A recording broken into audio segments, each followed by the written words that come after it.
o outro grupo aqui da congregação está indo quarta-feira. E tudo que vai acontecer agora nos próximos quase 30 dias tem essa congregação, a nossa relação, a nossa vida como plataforma e como testemunho. Então a gente está levando na bagagem tudo, enfiando em tudo quanto é bolso a nossa história. Literalmente. Amém? E você pode fazer parte disso de várias formas. A gente estava em Brasília ontem.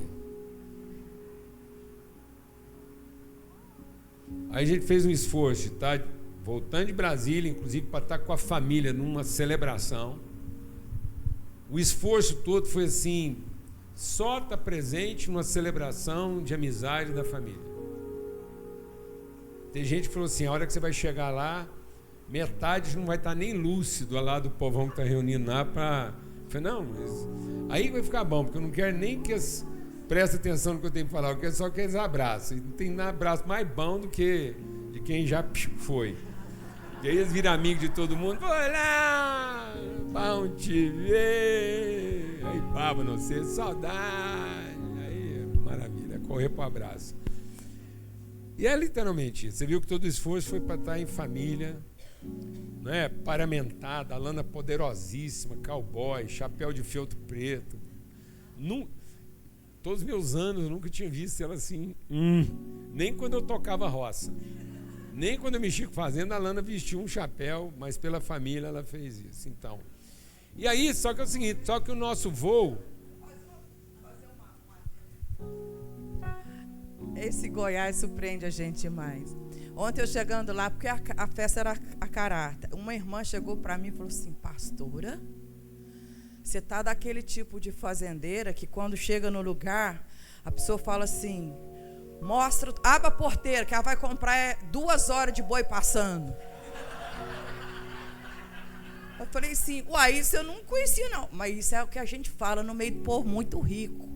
A gente não vende por cabeça, a gente vende por porteira aberta 1 hora, 2 horas, 3 horas. Eu falei assim, sério que eu tô desse jeito? Pastor, eles não vão pedir nem seu nome, nem seu CPF se você chegar num lugar desse jeito. Eu falei, bom, né? Bom também, né? Bem, então não devolve a fantasia, não. Vamos ver se a gente usa ela depois. Né?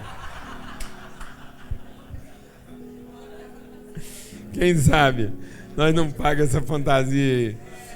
E é o seguinte, a Lana já vai ficar aqui.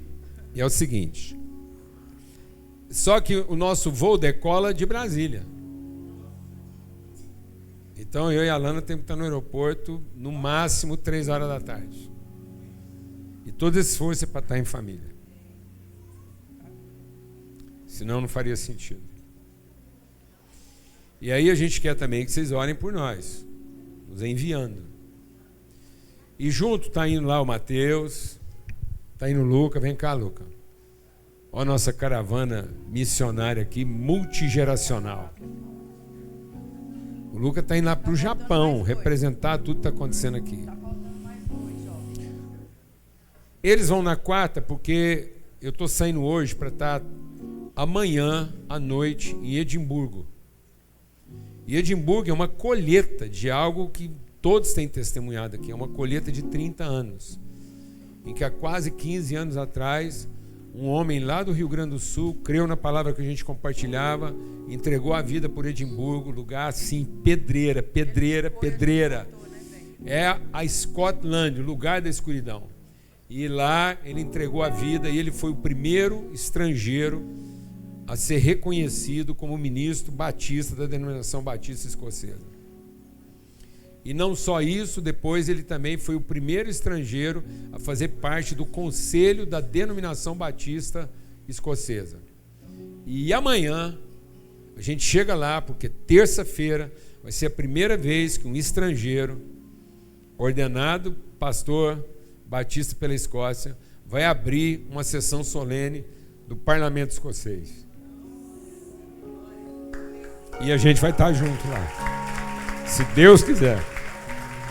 Mas foi uma batalha, numa sessão especial. Nós vamos ser recebidos por um senador lá que é irmão da igreja, levar a gente para fazer um tour lá no Senado e também almoçar junto. Então, um tempo de Deus. esse esforço todo para ficar 2 dias na Escócia. E de lá nós vamos para o Japão. E de lá do Japão, a gente se despede deles, voltamos para a Inglaterra para ter 3 dias em Londres. Para visitar alguns irmãos lá no centro de Londres que têm vivido o desafio. No Japão, a gente deve encontrar em 5 cidades diferentes. Ao todo, nós devemos estar lá com cerca de quase 300 pastores. Seguramente mais de 200 pastores vão estar lá recebendo aquilo que está baseado aqui. Toda a plataforma de orientação está baseada aqui, nessa congregação. Desse encontro lá no Japão, de mais de 200 pastores. O Luca vai estar lá compartilhando. Eles voltam, eu passo de novo na Inglaterra, eu e a Lana vamos para Portugal, encontrar com pastores portugueses dentro dessa mesma proposta, desse mesmo entendimento, uma relação de 30 anos. E aí a gente não volta para cá. No nosso caminho de volta para Goiânia, a gente passa lá em Florianópolis, que vai acontecer em Florianópolis o Connection Brasil, dia 20 de outubro, que é um encontro de líderes jovens de todo mundo. Vai ter líderes jovens vindo da Alemanha, da Polônia, da Espanha, de Portugal, da Bélgica, do Brasil, várias partes. E é um trabalho que a gente vem fazendo há mais de 20 e tantos anos. E nós somos parte essencial disso. Então, se Deus quiser, tudo correr bem, eu e a Nana só estamos de volta aqui lá para o dia 25 de outubro. Mas a gente sempre contou com a compreensão, o empenho e o esforço. Muitos desafios. Para levar esse grupo, a gente quer registrar isso bem, publicar, se ter notícia. E Deus tem levantado pessoas que, mais do que trabalhar nisso, eles acreditam. Eles estão crendo, eles estão vivendo aquilo que eles estão registrando e distribuindo. Um dos testemunhos impressionantes disso é o Murilo. Vocês devem ter visto que os recortes, a filmagem. E o Murilo é um cara que senta para filmar, mas ele participa, ele pergunta, ele ouve. E ele quis muito entregar a vida dele para ir para o Japão, para que o registro lá fosse feito à altura. E ele está investindo dele. Ele está pagando para ir lá trabalhar. Mas a gente quer abençoar essas pessoas. E aí você pode fazer parte disso. Todo o material que está sendo vendido lá, o recurso vai para essa viagem. Amém? Você vai ter um Pix aqui. Se você quiser contribuir especificamente com a viagem e participar desse desafio. E tem outra forma de você participar também. Muita gente que faz viagem internacional. Vai lá, pá, e sobra uma sementinha. Umas notas de dólar lá que você fala, vou vender isso, vou guardar para a próxima. Pronto, chegou a próxima. Você vai lá buscar na sua gaveta. Aqui as notas de 20, 50, 100. Amém? Recolhe. Amém? Até quarta-feira eles estão aí. Fizemos esse apelo de manhã. Um jovem, 20 e poucos anos, chegou em mim, abriu a carteira e falou: eu não sabia para que eu carregava essas notas. Até hoje. 10, 20, 30, 40, e 1, e 2, e 3, e 4.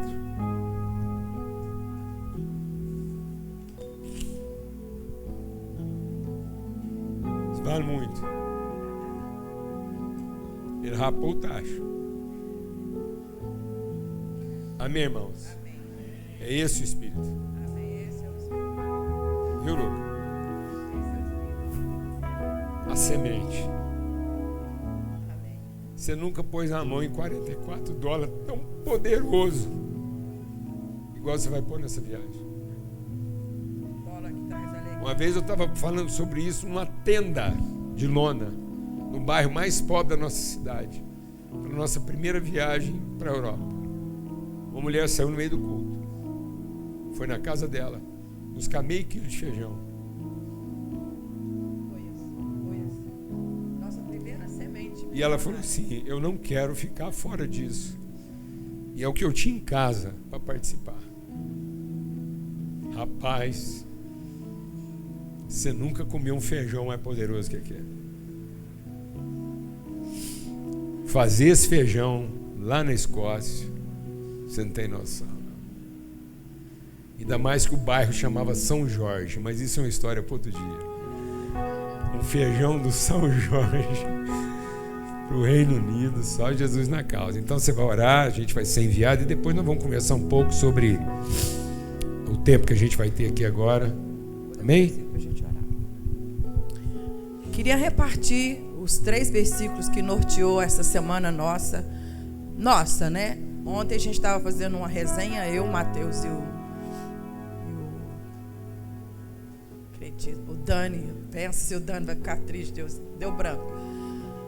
Falei assim, gente, vocês ficaram essa semana muito angustiados, assim, muito atribulados, porque eu já fazia muito tempo que a minha alma não estava sofrendo tanto. Uma angústia, parecia que alguém ia morrer, ou alguém ia estar trazendo uma notícia ruim, alguma coisa. Você passou por isso ou não, Lucas? Ficou malhando, né? Você joga.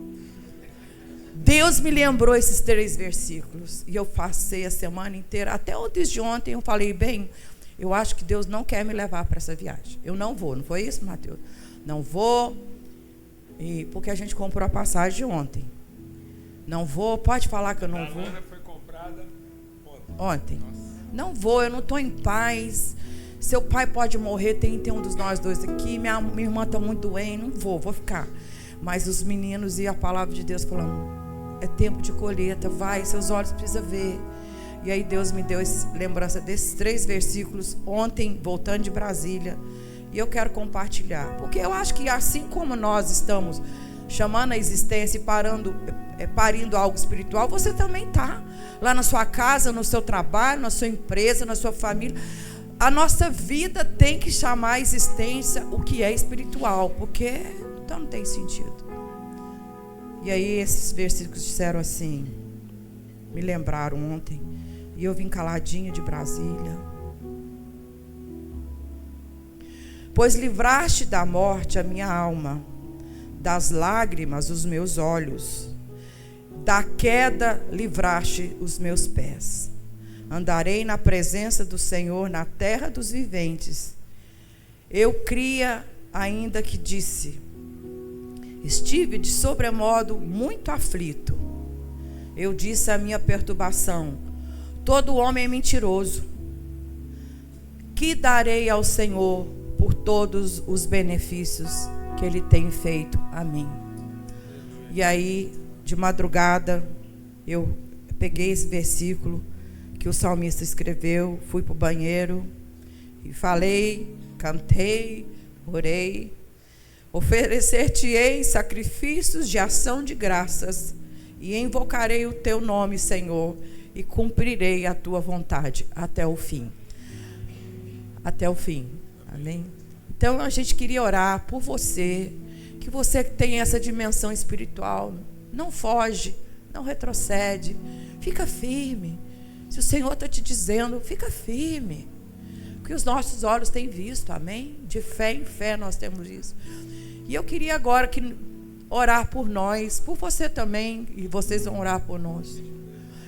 Sim, eu queria isso mesmo, meu coração sentiu isso. Mas eu queria pedir para a Harie fazer essa oração cantada, que é em cima desse versículo. Feche seus olhos, refaça os seus votos com o Senhor nessa manhã. Diga para Ele, quanto a mim, Senhor, eu vou permanecer, eu vou continuar. Porque o Senhor sabe das nossas fraquezas, Ele sabe do que você precisa. Mas a gente precisa verbalizar, confessar. Quanto a mim, eu vou renovar os meus votos, eu vou permanecer fiel. Amém? Feche seus olhos e a Harie vai orar com a gente. Senhor, eis-me aqui, vem transformar meu ser no fluir da graça que encontrei em ti. Obrigado pela graça derramada, Jesus. Oh Deus, descobri que as fraquezas que há em mim podem ser vencidas. Podem e serão vencidas, Senhor.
Senhor Deus, nós abençoamos, Pai, nós enviamos cada pessoa, cada coração que vai estar disposto, Pai, a receber daquilo que o Senhor tem a entregar, Pai. Pai, nós enviamos, Pai, e nesse momento, Pai, nós glorificamos ao ato, Pai, dessas pessoas saírem da rotina, saírem de onde estão, e irem fazer da Tua obra, Pai, irem seguir aquilo que o Senhor colocou no coração deles, Pai.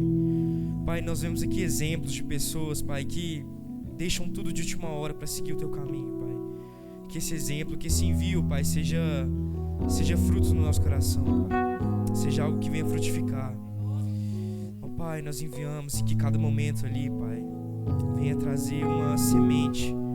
E que essa semente daqui muitos e muitos anos, Pai, venha trazer uma árvore que vai trazer muitos frutos para essa comunidade, Pai, para essa família.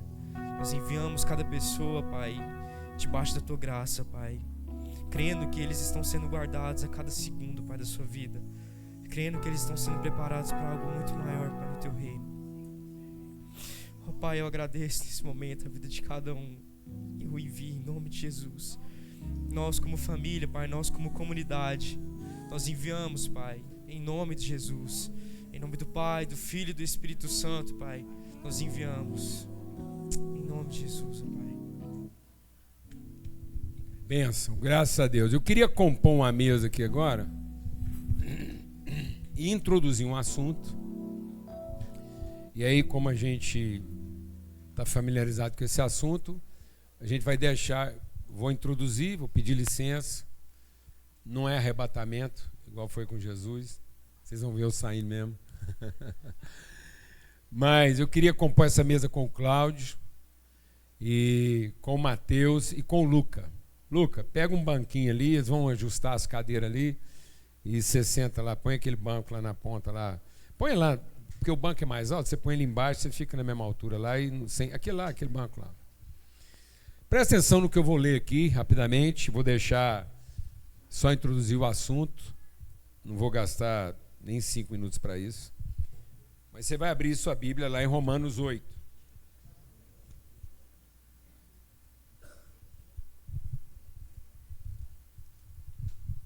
Presta atenção na conversa que vai acontecer aqui hoje. Presta muita atenção. Muita atenção. Não deixa nada te distrair, não. Eu não estou brincando. Nem estou usando de uma figura retórica. Porque vocês vão ouvir pessoas... Ô, Mateus, senta lá, eu não vou sentar, não.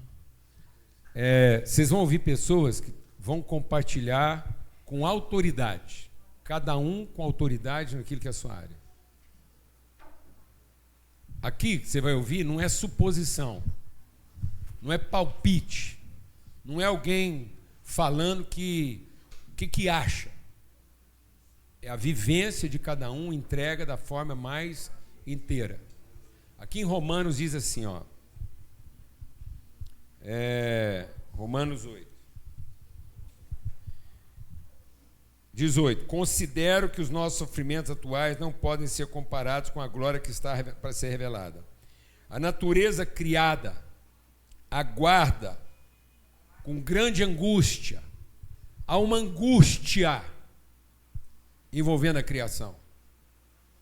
E não é pouca, é grande. Há uma latência, há uma angústia. E ela espera o quê? Que os filhos de Deus se revelem. Pois ela foi submetida à inutilidade, não pela sua própria vontade, mas por causa da vontade daquele que a sujeitou. O que a Bíblia está dizendo aqui, o apóstolo Paulo está dizendo, que todos os esforços humanos são inúteis. Nós estamos vivendo um tempo de total e absoluta inutilidade resolutiva. Daqui a pouco vocês vão ouvir o Cláudio dar um testemunho sobre sustentabilidade.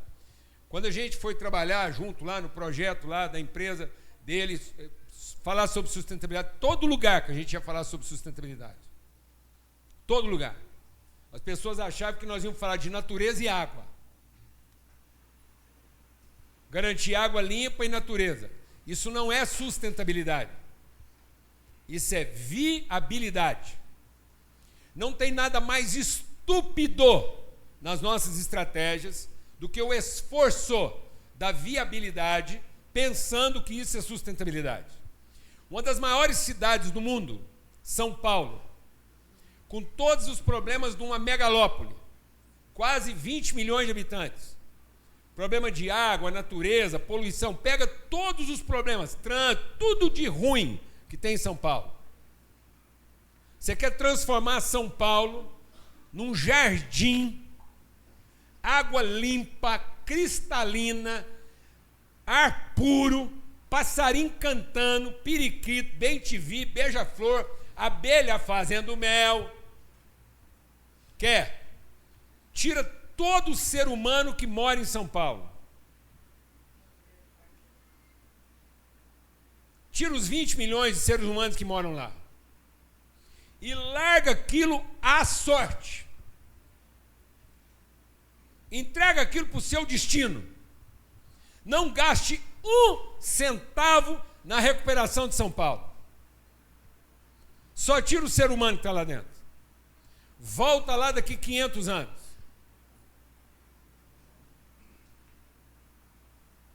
Volta lá daqui 500 anos. Se você não puder enfiar a mão no Tietê e beber a água mais pura que você já tomou na sua vida, eu viro um mico de circo. E se você duvida, isso está em todo o mundo. Vai ver lá as ruínas das grandes cidades. Você tirou o homem lá de dentro. Porque a viabilidade foi criada antes do homem. A viabilidade do planeta é responsabilidade de Deus. Nosso problema não é de viabilidade, é de propósito. Nós entramos numa crise de propósito e por isso todos os nossos esforços são inúteis. Quem vai devolver propósito para a humanidade? Os filhos de Deus. Agora vou ler um texto para ser prático e aí eu saio da conversa. 2 Reis, capítulo 5. Naamã, comandante do exército do rei da Síria. Você leu aí? Não é? Um dos comandantes de um dos exércitos do rei da Síria. Sabe o que é o rei da Síria? A gente tem que falar essa linguagem aqui para ficar mais fácil. O rei da Síria era o presidente, proprietário, dono da maior multinacional do planeta. Sonho de consumo de tudo quanto é empresário. Montar uma rede de negócio que não tem para ninguém. Chega a brilhar os olhos. Em rede. Sem internet. O cara fez isso. No cavalo. Sem um telégrafo. Ele montou uma rede de controle comercial, cultural, no mundo conhecido. uma das maiores multinacionais. Elas vão se substituindo.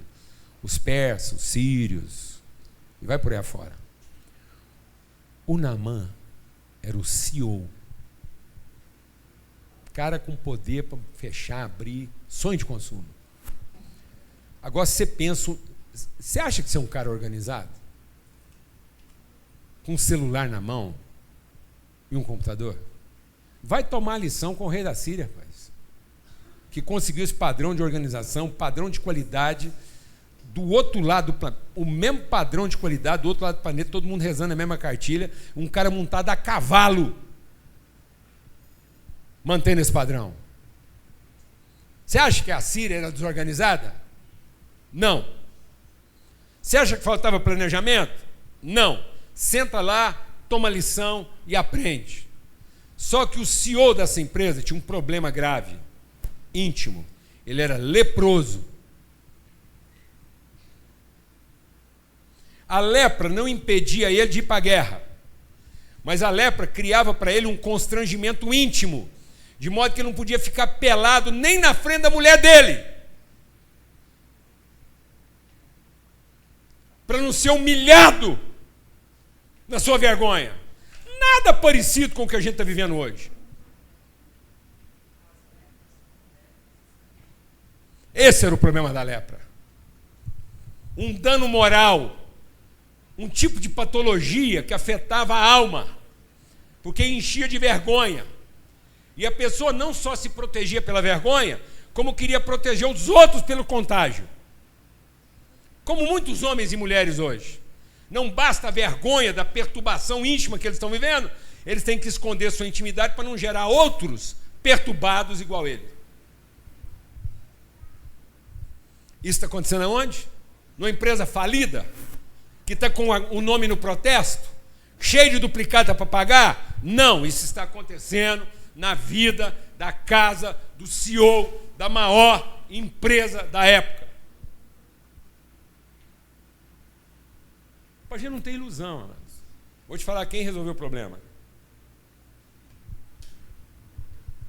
Está preparado? Esse cara foi fazer um curso,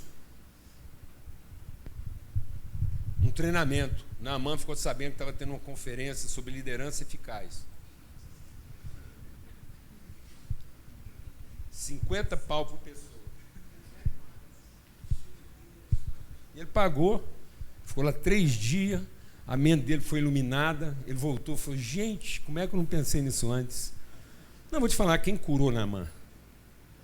Não foi uma conferência, não foi um congresso, não foi uma viagem que ele fez, não foi mais um curso, nem mais um diploma, nem um novo empreendimento.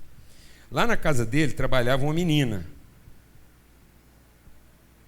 Alguém sabe o nome dela ou não? Para piorar tudo, essa menina não é só uma menina, mas ela também é o quê? Anônima. E para piorar tudo, ela estava trabalhando de lavadora de prato contra a sua vontade. Talvez essa menina, como todas as meninas, estava pensando em fazer um curso, porque ela morava em Israel. Ela era livre. E sendo livre, talvez ela tinha sonhos de casar, ter filhos, uma boa profissão. Sonhos, como qualquer menina de 12, 13 anos de idade.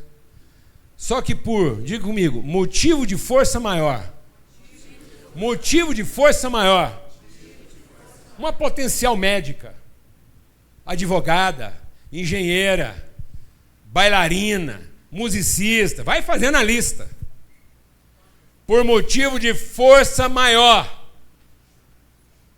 contrariando a expectativa, essa menina foi trabalhar de lava-louça na casa do Naamã. Você acha que isso abateu a menina? Não, essa menina é ligada. Ligada, filha de Deus. E ela entendia que quem conduzia a casa de Naamã era ela. É ela que estava no volante. Porque ela conhecia a verdade.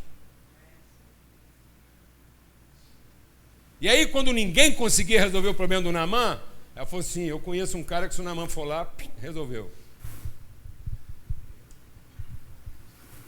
Uma o quê? Menina. Que simplesmente não pensou como escrava. e que, pensando como filho de Deus, sabia cumprir esse propósito em qualquer circunstância, mesmo que debaixo de uma circunstância de força maior.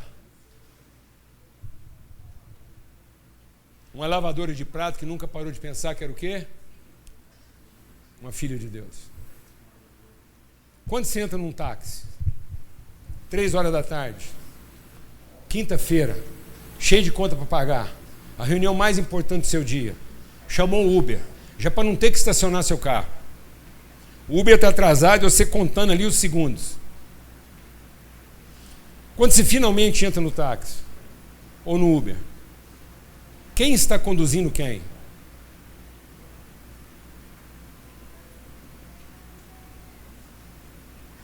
É ele que vai te levar no lugar que você precisa? Ou é você que vai levá-lo ao lugar que ele pode? Quando terminar a viagem, quem chegou aonde? Você no destino da sua necessidade e ele uma vez mais escravo? Ou ambos no destino da vontade de Deus, porque ele finalmente foi conduzido por um filho de Deus que sentou no seu táxi? O príncipe da Etiópia, buscando. Um cara correu a pé. Deus não deu equipamento para ele, não. Ele correu a pé. Filipe correu a pé. Pediu carona na carroça. E a partir dali, quem conduziu o quê? Quem era o condutor daquela carruagem? O homem que teve que correr a pé. E entrou de carona. Sabe o que aconteceu com a Etiópia? A partir daquele eunuco? O país no norte da África de maior transformação do Evangelho. E até hoje, apesar de toda a pobreza, miséria a que eles foram submetidos, ainda continua sendo a maior resistência de fé cristã à dominação muçulmana. Só porque o cara pediu carona, entendendo que era ele que conduzia. Glória a Deus, amados. O que você está formando na sua casa? Cientistas que pensam como lavadores de prato? Ou eventuais lavadores de prato que pensam como príncipes, para libertar o mundo da sua inutilidade. E aí a gente quer ouvir, meu irmão, pelo amor de Deus, se você não for prestar atenção, vai embora para não gerar culpa.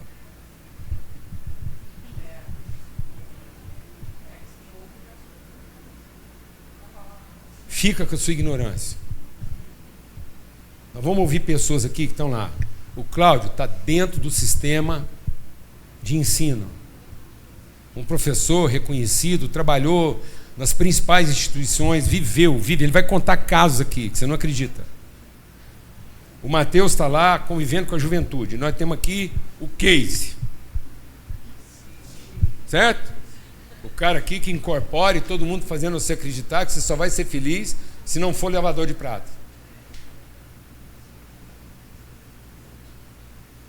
Você só vai ter bem-sucedido se você souber qual é o destino da sua vida. Independente do que você faz. Amém? Gente, benção. Não vai embora sem essa conversa terminar. Tá bom? Sejam enviados. Amém. Eu vou fazer uma introdução aqui antes de entrar no ponto em que o Paulo Júnior deixou a conversa aqui, que envolve a educação. Eu queria... Dei para a Lana já, está lá com a Lana já. Vou fazer uma introdução a respeito de Goiânia. Vou fazer uma conversa aqui antes de mais nada. De Goiânia, para você que é de fora, é mais fácil perceber que uma pessoa como eu de dentro, né? Paulo Júnior sempre me chamou a atenção para algumas coisas em relação a essa cidade. Mas como eu sou daqui, vivo aqui a minha vida toda, eu tinha uma certa insensibilidade, uma certa falta de percepção.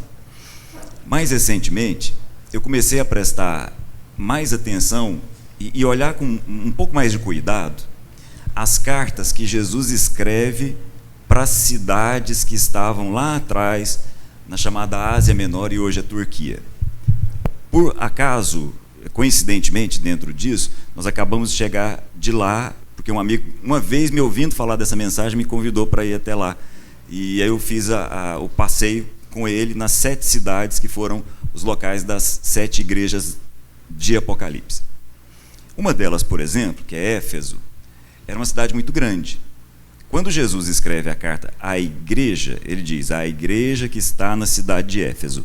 Haviam várias comunidades na cidade de Éfeso. Éfeso era uma cidade grande, mas ele escreve uma carta à igreja que se reúne na cidade de Éfeso. Quando Jesus, através de João escreve aí uma carta à cidade, à igreja que está na cidade de Tiatira. Lembram de Lídia, aquela que deu origem à igreja de Filipos? Ela era de Tiatira. Eram cidades grandes, que tinham várias igrejas, do jeito que a gente está acostumado a falar. Mas quando Jesus se refere à igreja da cidade, independente das igrejas que se reuniam na cidade, ele fala para a cidade. E ele fala a respeito do espírito de cada cidade. Goiânia tem um espírito. Goiânia tem uma atmosfera que é diferente de Florianópolis, que é diferente de Cuiabá. Num determinado momento da minha vida, eu trabalhei em Cuiabá e comecei a ter um pouco de noção a respeito disso. Então, quando Jesus escreve, ele fala a respeito e chama a atenção das pessoas que se reuniam, da igreja que se reunia naquele lugar. Ele falava: presta atenção no espírito dessa cidade. O espírito que atua em Éfeso não é o mesmo que atua em Pérgamo. São coisas diferentes, bem distintas. Por que eu estou falando isso?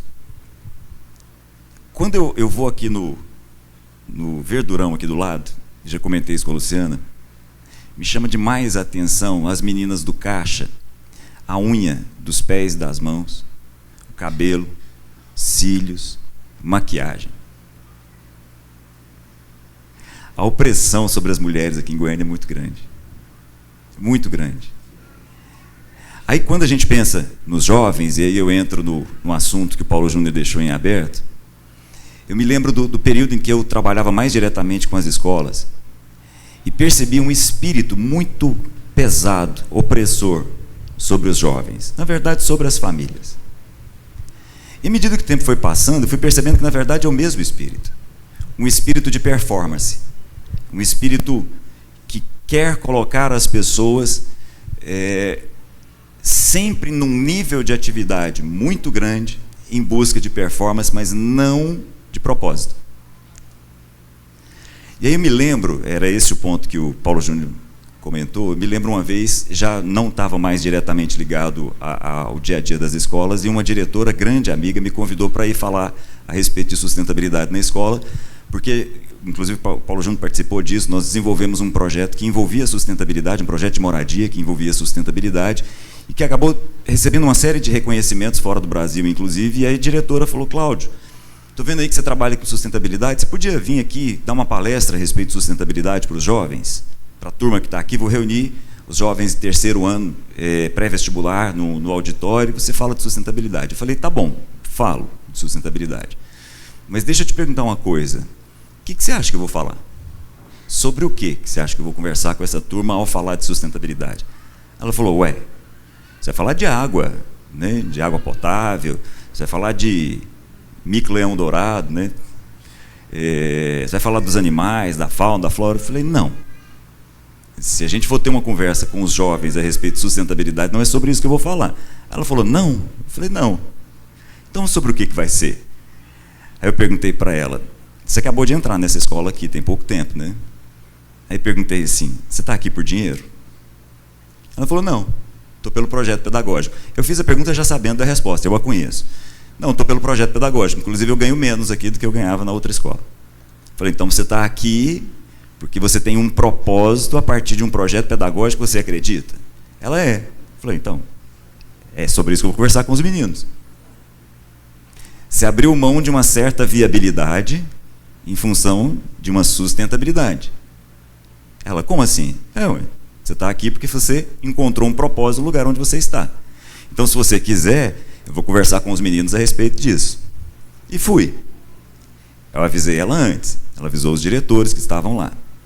É uma escola, como toda escola importante de Goiânia, que prepara os meninos para quê?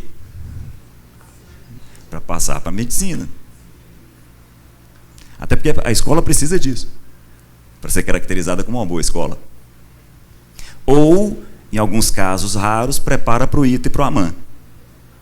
Prepara para os principais cursos de engenharia. Mas o número diminui bastante.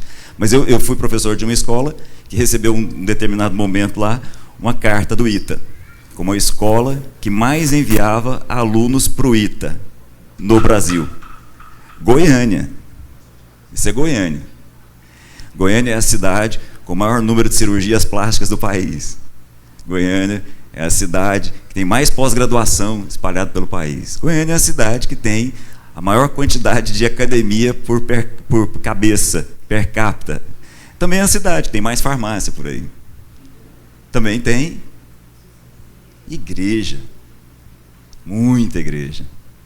Tudo aqui é assim, é de altíssimo nível. Tudo lá em cima, alta performance. Mas eu fui conversar com os meninos. E aí, o que eu coloquei para eles foi: bom, se um menino aqui, dessa escola, que paga tantos R$1.000 para estudar aqui, chegar e falar assim, eu quero fazer educação física. Como é que vai ser? Quero fazer arte. Quero estudar violino. Quero dedicar minha vida à música. Como é que vai ser isso? Aí todos eles falaram. Todos eles estavam lá. Não, o que a gente vai escutar é o seguinte: faz isso não. Por que não? Porque não dá dinheiro. Gente, essa geração aqui, que muita gente acha que é superficial, que muita gente acha que não está aprendendo, é um engano. Eu estava anteontem, com um médico na casa dele, fui dar uma aula em Uberlândia, fiquei na casa dele, ele falando com a filha na frente dele. Ele médico, falando com a filha, que a filha não quer estudar, não quer saber de nada e tal, e falando da geração. Não, porque a geração da minha filha, ela com 16 anos falou assim: pai, será que você não percebe que a minha geração é fruto da sua? Tá vendo? Tem nada de superficial, estão ligados. Estão tão ligados que eles estão aprendendo o que a gente está ensinando. Quando o menino ouve assim, pô, então eu não posso fazer música porque não vai dar dinheiro, então eu entendi. Eu escolho então um curso que me dá dinheiro. O menino aprende, velho. Aí ele vai fazer o quê? Medicina. Aí nós vamos ter, o menino forma. Aí nós sentamos na frente dele, né? Nós passamos a ser pacientes. E a gente acha ruim. Ele vai atender a gente, o médico está ali, vai atender a gente acha ruim. Porque ele olha para a gente com cara de quê? De dinheiro. Véio. Quem que ensinou isso para ele? E ele aprendeu. Só que essas coisas, à medida que o tempo passa, elas vão trazendo muitos danos. Muitos danos. Dos mais variados. Eu comentei na primeira reunião aqui a respeito de um amigo que atende jovens, e ele estava atendendo um médico recém-saído da residência, daqui de Goiânia, que ao entrar no hospital ele tinha crise de pânico. Sentia aquele cheiro de hospital, ele tinha náusea, não conseguia ficar lá. Por quê? Porque em algum momento ele percebeu, ele captou no ar que o pai dele tinha comprado uma vaga dele para ele poder entrar na faculdade. Nunca foi falado, esse assunto nunca foi tratado, mas aquilo estava no ar, ali. Estava na atmosfera dos lugares por onde ele passava. E o menino não conseguia conviver com isso. Não conseguia conviver com o hospital. E aí o Paulo Júnior emendou contando a história de um pai que ouviu da filha o seguinte: pai, o senhor é muito bem sucedido. Eu quero fazer medicina, mas não quero ficar estudando aí desse jeito, não. O senhor tem dinheiro, compra uma vaga lá para mim, vamos resolver esse negócio. Aí o pai que entrou em crise. Esse é o nosso universo. Essa é a nossa cidade. Essa cidade tem um espírito opressor. Os espíritos atuam de formas diferentes nos lugares. Totalmente diferente. No entanto, eles têm um objetivo: oprimir de tal forma que nós nos percamos no nosso propósito. De tal forma que nós nos percamos na consciência de quem nós somos. De tal forma que a gente tenha que correr para ser como se nós já não fôssemos. Né?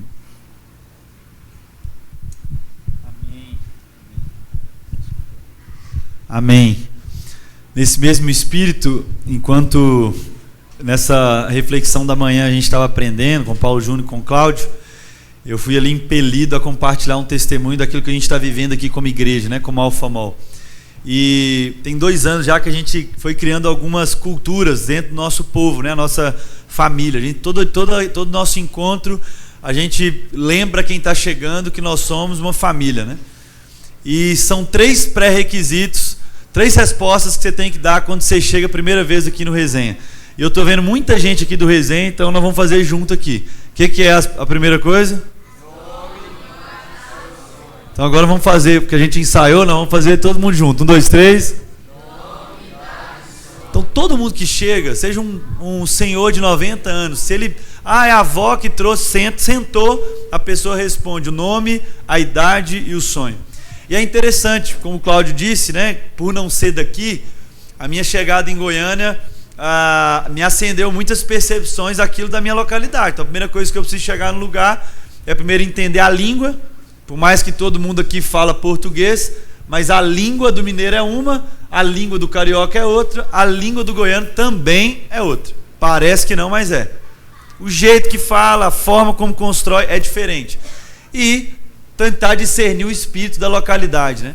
E é interessante porque onde eu fui, em Minas Gerais, a gente fazia as mesmas perguntas: nome, idade e sonho. E a gente trabalhava na relação aquilo que era o sonho, não só mais de uma persona, mas o sonho da comunidade, né? É um caminho, uma jornada. E a gente caminhou isso em Minas, caminhamos isso em São Paulo, e sempre fazendo uma leitura, né, daqueles jovens respondendo a pergunta de qual é o sonho. E quando eu cheguei em Goiânia, alguém de fora foi perguntando: ei, nome, idade, sonho, medicina. Tinha um lá que estava assim, disse: qual que é o seu sonho? Não, é fazer medicina.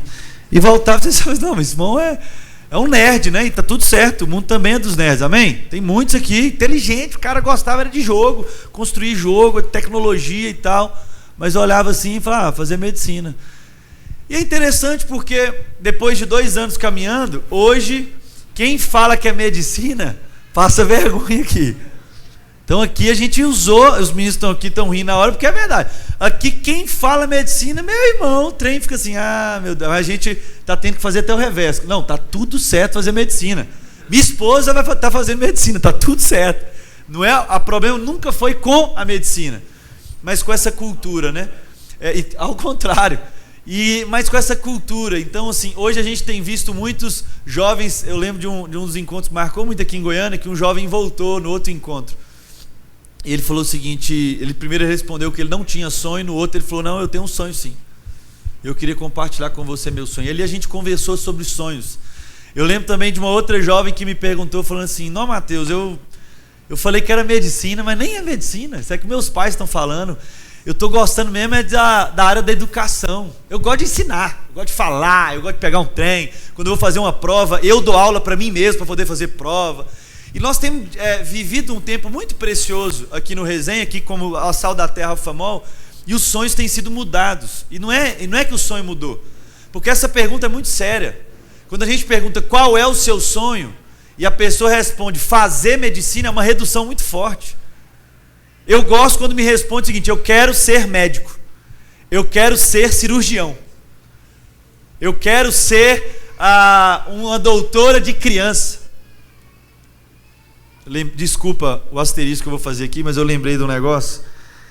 Vocês estavam lá, eu fui fazer um culto ecumênico de medicina agora, vocês estavam lá, e a gente riu muito, porque estava eu, um irmão espírita, né, e um irmão católico, e a gente, enfim, está gravado, mas eu estou tendo que recalcular aqui. Mas enfim, mas foi um tempo muito precioso. Mas vocês estavam lá com a gente, e um dos nossos irmãos, né, meu Deus, por que eu fui falar disso, né? Enfim. Mas é porque é interessante, é porque eu estou rindo do meu erro, né? Eu fui tentar lembrar do médico de criança, lembrei dele. Ele estava tentando chamar o público, né? Falou assim: irmãos, irmãs, onde que é a cidade que as meninas estudaram? Goianésia. Ele ficou doido, porque ele estava com o script dele, mas ele deixou o skip de lado e foi no freestyle, né? A gente já tinha falava benção, aquela coisa toda, e ele foi pro freestyle, eu estou muito feliz, sessão de Goianésia, palmas para Goianésia, e todo mundo palma, ninguém entendendo o que ele está falando.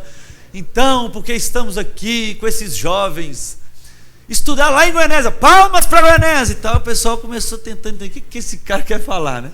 E aí ele começou a falar, médicos de esportistas, médicos cirurgião, médicos odontológicos, aí todo mundo assim, os alunos na hora baixaram a cabeça assim, falou, o que esse cara tá falando? Enfim, volta para aqui, só porque eu lembrei disso, tá tudo certo.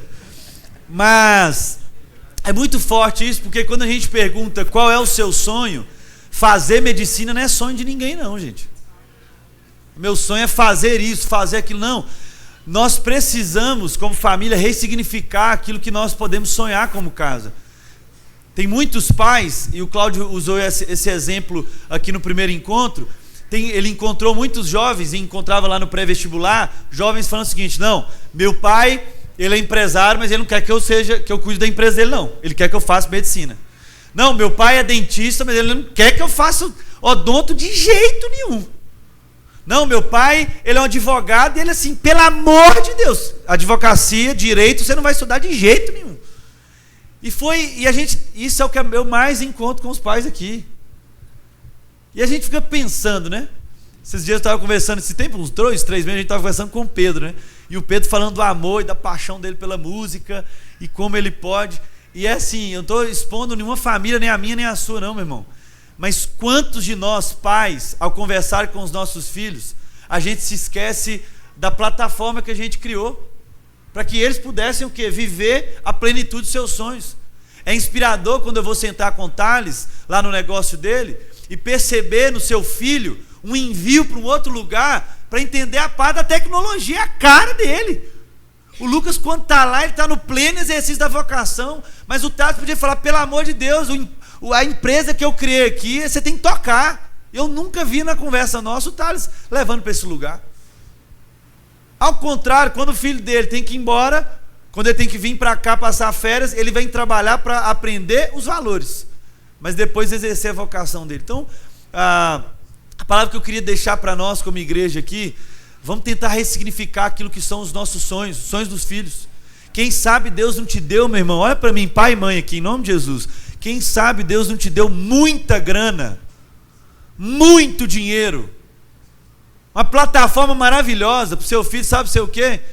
Um instrumento de Deus, porque se a vocação dele ser pedagogo, ele ser excelente pedagogo. Por que seu filho não pode ser professor? Se são os professores que precisam ser pagos para gerar os seus filhos, fazer a faculdade que você quer, para depois ele entrar em paranoia, em crise, e aí os pastores da comunidade ter que cuidar dos filhos em crise, porque o pai encheu o saco do menino para ele fazer um curso que o menino nem sabe o que ele é. Então, em nome de Jesus, que como igreja, Sal da Terra Alfamol, a gente possa assim ser expressão de Deus, para ser plataforma para os filhos, nossos filhos serem os filhos que Deus quer que eles sejam, amém?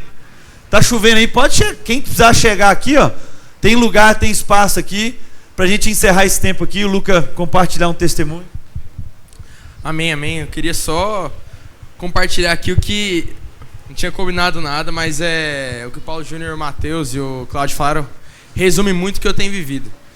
Meu nome é Luca, eu tenho 18 anos e eu faço faculdade, eu faço engenharia e eu também trabalho numa empresa familiar, chama Agromoto, a gente trabalha com material para irrigação. E eu comecei a trabalhar com 16 anos. 16 anos eu saía da escola, passava a tarde na empresa e tal, às vezes ia para a indústria também. E tenho 8 primos, 9 primos na verdade. Na verdade são 9 primos, eu tenho 8 primos, que eu tenho uma irmã. E eu sou o único neto que interessou por esse negócio especificamente, da área da irrigação e tal. E eu ali querendo, sabe, ter aquele senso de homem que trabalha e tal, via meu pai sempre instruindo ao trabalho, meu avô também, meu avô não estudou, mas a vida inteira, desde muito cedo, desde muito novo trabalhava, comecei a desenvolver interesse. E com mais ou menos 16 anos, como eu disse, eu comecei a frequentar a empresa. E enxergava ali, não, eu nunca me enxerguei como dono, sabe? Se quiser trazer as cadeiras pra cá, vai ficar mais à vontade, tem muita cadeira aqui dentro.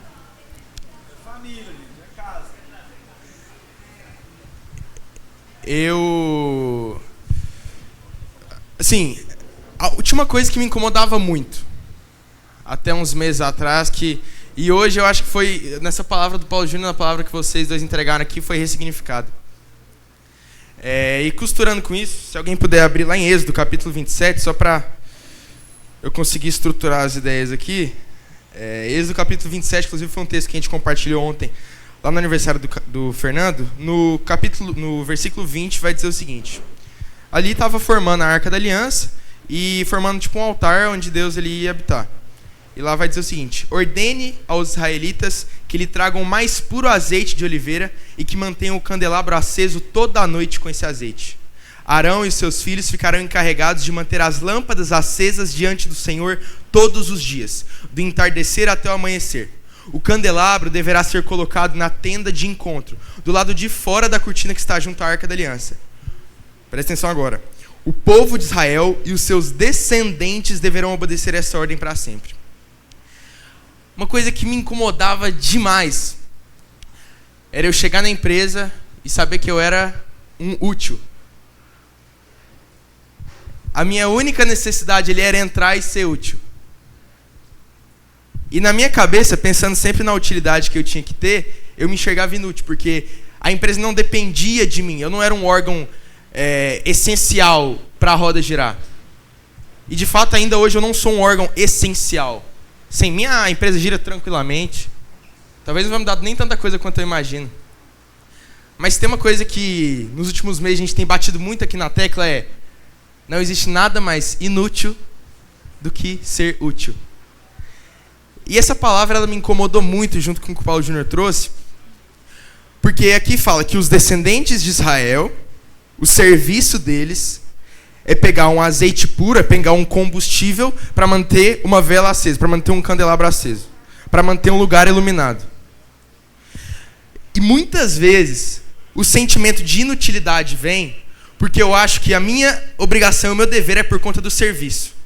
É porque eu tenho que pegar esse azeite puro e levar para lá. Não, eu sou o cara encarregado de pegar o azeite puro e levar para lá. Azeite puro e levar para lá. Mas na última parte desse versículo ele fala o seguinte: o povo de Israel e os seus descendentes deverão obedecer. O povo de Israel e os seus descendentes. E eu lembro que eu saía da empresa assim e vinha a cabeça: eu sou inútil, mano. Eu não sou ninguém lá. Beleza, eu pego o azeite, levo para lá e tal, aceso e tal, mas eu preso nessa questão do serviço, cheguei para conversar com meu pai nem é cristão. Cheguei para conversar com ele um dia que eu estava desesperado, falei: pai, eu vou sair da empresa. Eu vou, sei lá, trabalhar com meu tio, vou trabalhar por conta própria, porque eu não aguento mais ser visto como inútil. Eu não aguento mais me sentir inútil.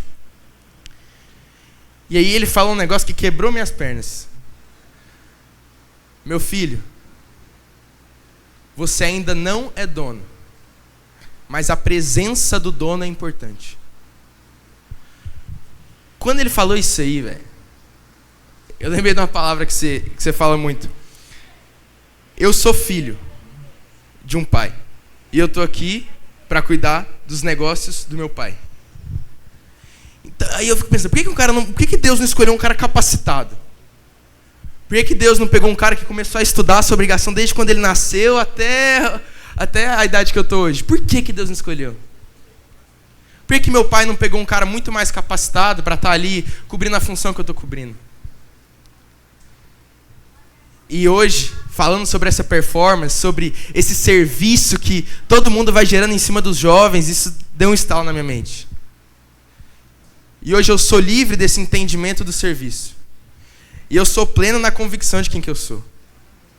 Porque eu passei a reconhecer que não é porque eu sou inútil, não é porque eu sou o cara mais útil, mas é porque eu sou filho do dono. Não estou falando do jeito, eu sou filho do dono, mas nós somos filhos do dono. Nós somos filhos de um pai que nos escolheu para cuidar dos negócios dele. E não é pela nossa capacidade, pelo que a gente sabe fazer ou deixa de fazer, mas é pela nossa identidade. Aqui fala que o dever dos descendentes é levar esse azeite puro, é deixar essa chama acesa. E o azeite é esse combustível que vai deixar esse candelabro aceso. Então qual que é o combustível que a gente tem levado para os lugares? A gente não tem opção de pegar um combustível mais ou menos, a gente não tem mais opção de pegar um óleo vagabundo. A nossa identidade revela filhos que levam combustível puro e perfeito para um lugar. Aleluia. E nosso dever, meu irmão, o nosso dever é deixar esse altar pronto. Não vai existir um ambiente perfeito. O encarregado de gerar o ambiente na presença de Deus sou eu. Então quando eu chegar ali, eu cheguei como quem? Como um representante do meu Pai. Quando eu chego naquela loja, eu sou um representante do meu Pai. E eles têm que enxergar a autoridade de um filho, não que presta serviço, mas entendeu quem é.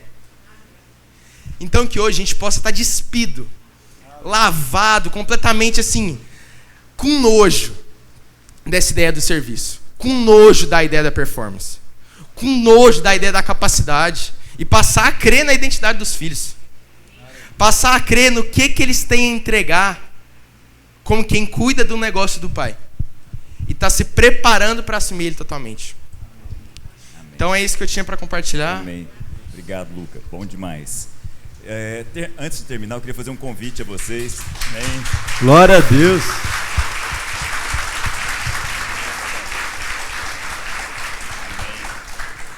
Antes de terminar, eu queria fazer um convite. Se puder colocar aí, Rafa, por favor. Daniel, está aí ainda? Desculpa. Eu vou começar a partir do dia 5 de outubro, aqui, presencial e online. Então, para os que estão em casa, que não estão com a gente aqui, se quiserem fazer de forma online, nós podemos fazer também. Nós vamos ter 6 encontros. Nesses 6 encontros, nós vamos ter 2 aulas cada um, com o objetivo de ajudar as pessoas a, de fato, como o pessoal da arte colocou aí, descomplicar o Antigo Testamento, ajudar as pessoas a não olhar para o Antigo Testamento como se fossem 2 testamentos, como se nós tivéssemos um Deus no Antigo Testamento e um Deus no Novo Testamento, como se o Deus do Antigo Testamento não fosse Pai, como se o Deus do Antigo Testamento não fosse amor, não fosse misericórdia. Então o objetivo é trabalhar aí em 6 encontros, em 12 aulas, a plataforma para te ajudar a ler o Antigo Testamento. Isso faz parte de uma caminhada que termina em novembro com uma viagem para Israel. O Rony me chamou a atenção aqui agora há pouco, eu achei que não tivesse mais vagas, mas ainda há vagas. Então a ideia é que as pessoas que vão viajar façam esse curso, mas independente, se você não pode fazer a viagem, você está convidado para fazer o curso também. Tem um custo, um pequeno custo, para ajudar as pessoas que vão estar na estrutura, inclusive algumas pessoas vêm de fora de Goiânia para ajudar nisso, mas se por acaso alguém que está vendo, vai ouvir, ou aqui mesmo, tiver alguma dificuldade financeira, isso não te impede absolutamente de fazer o curso. Não tem problema nenhum. Mas o objetivo é ter um café entre uma aula e outra, ter um pão de queijo, ter uma estrutura de transmissão boa. Então, vocês estão convidados aí a partir do dia 5. Se quiser pegar o QR Code, se quiser pegar o telefone aqui para fazer a sua inscrição, fique à vontade, ok?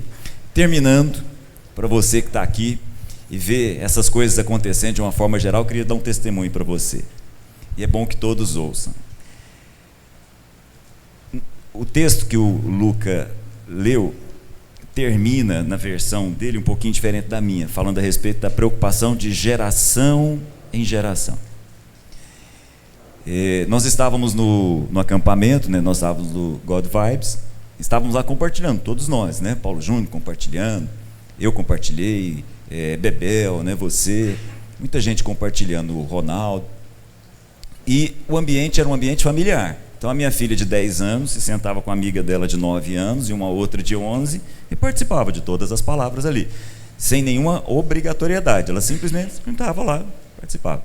E eu perguntei para ela: Laurinha, e aí, o que você achou? Gostou? Eu queria saber se ela tinha se conectado com a palavra, né? Aí eu queria conduzir a conversa para chegar nesse lugar. E gostou? Gostei. E as palavras como foram? Foram boas demais. Do Mateus, então, maravilhoso. É bom a gente entender os pastores dos nossos filhos. É bom que a gente entenda isso. É bom que a gente entenda que aqui pode parecer que as coisas são meio desorganizadas, e são mesmo, para que todo mundo tenha lugar, para que todo mundo tenha possibilidade. Quando você vê esses tijolos desse jeito aqui, sem reboco, isso foi pensado desse jeito, para que todo mundo que entra aqui, entra com o espírito de um lugar que está em construção, e você pode fazer parte disso. Fica à vontade para participar com a gente. Isso é uma família. Isso não é uma estrutura religiosa. Isso é uma casa de família. Terminando, queria dar aqui um testemunho do nosso amigo que está aqui mais uma vez, lá do sertão, missionário, trabalha lá e sempre está com o mel que ele traz e ajuda a viabilizar o negócio dele lá. O negócio dele já está viabilizado, mas nós temos a oportunidade de participar dessa viabilização junto com ele. Então, se você estiver aí com esse espírito e quiser participar desse processo de viabilização, comprando o mel que ele traz com muito cuidado, fique à vontade, está lá no final. Uma boa semana a todos, mas nós vamos terminar orando. Luca, ora por nós, meu irmão. Se puder ficar de pé. Amém, Pai.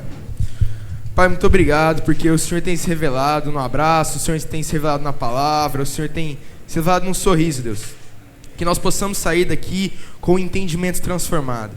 E que durante essa semana o Senhor venha esclarecer tudo o que é da Tua vontade. Que o Senhor venha abençoar, Pai, todos aqueles que estão indo, sendo enviados para o Japão. Abençoa o Paulo Júnior e a Alana, que vão ficar estendidos mais alguns dias aí por fora. E que o Teu Espírito venha sobre cada um aqui, da luz, discernimento, e uma semana cumprindo a promessa, cumprindo um propósito que o Senhor nos predestinou desde o nosso nascimento. Em nome de Jesus, amém. Meus irmãos, não precisa ter pressa de ir embora não por causa da chuva. Deixa o pessoal indo devagarzinho. Bom que você cumprimenta alguém que você não viu tem tempo. E a gente vai saindo devagarzinho. Você quer ser parte da viagem do Japão, nos procure. Você que der ofertar na nossa comunidade, a sua responsabilidade, está aqui o Pix também.